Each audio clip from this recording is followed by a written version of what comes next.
In this video, you're going to learn how to stop freezing up during your performances. Hey there, I'm Eli Straw, mental performance coach and the founder of SuccessStartsWithin.com. Now before we get into the video, go ahead and hit that subscribe button if you're an athlete looking to improve your mental game. I put out new videos each day on sports psychology and mental training. Now why do you freeze up during a game? If you're an athlete and you've dealt with this, you know how frustrating it is. You've put so much time and practice into training and refining your skills, except during a game for some reason, you find yourself freezing up and holding yourself back.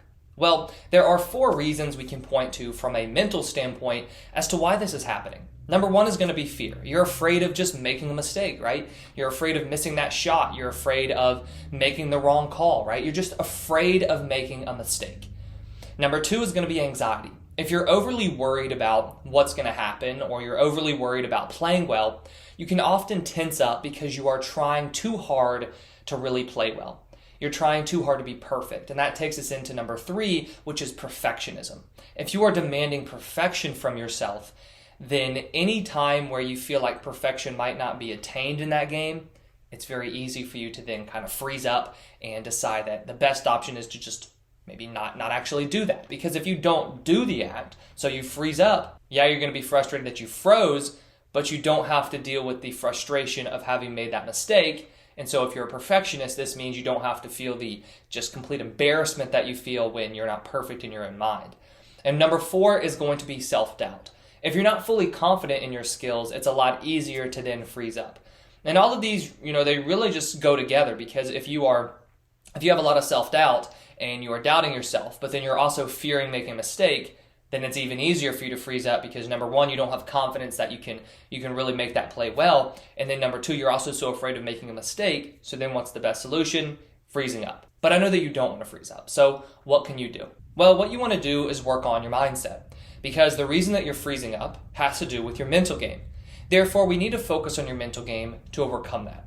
You already have the physical skills. If you are doing this in practice and let's say you're shooting really well in practice, or you're hitting really well in practice, then you know that you have the physical skills. So there's some kind of mental block, like I just said, whether it's fear, anxiety, perfectionism, or self-doubt, that's keeping you from then really performing with confidence during games.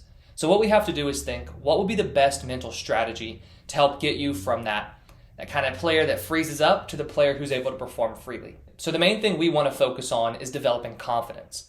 Because if you are fearful, if you're anxious, if you're trying to be too perfect, or if you're dealing with self-doubt, the best way that we can overcome that is by building this high sense of trust in yourself. So the mental skills that we can use to build your confidence are going to be self-talk and visualization. These are 2 very powerful mental training tools that you can use, and if you put them into practice consistently, that's going to really work to develop this confidence. So let's start with self-talk. Self-talk refers to the thoughts that you have. These can be thoughts that you have during a game, but they can also be thoughts that you have during practice or before the game or after the game. You want to make sure that the thoughts you have are leading to you being more confident. You don't want the thoughts that you have to be driving self-doubt or to be increasing your fear or your anxiety. If you are anxious or you are fearful, a lot of times your self-doubt is going to include, I hope I don't make a mistake. I wonder what coach is going to think of me. I really have to do well today. I can't mess up. You're always kind of focused on the negative. But for you to be speaking to yourself in a confident way, you want to be thinking, I've got this. I trust in my skills. I know that I'm a great player.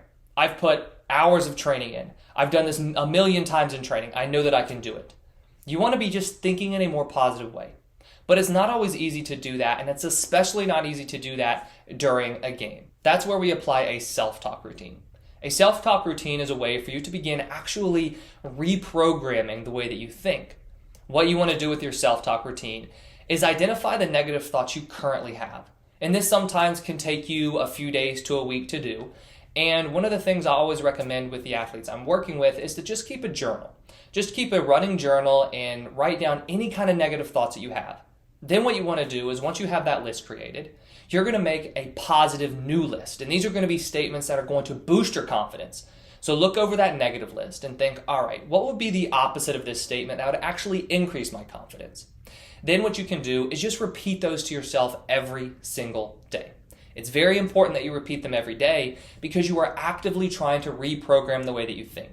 And then you want to make sure that you work on applying those new self-talk statements during a game. Because there are going to be two things that happen when you're working on self-talk.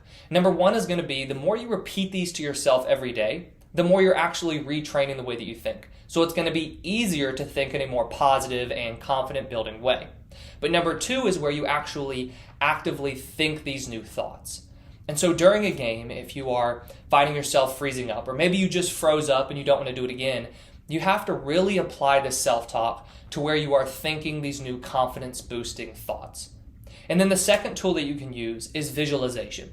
Visualization helps with building confidence because we're really going to think about this idea of experiencing yourself succeeding.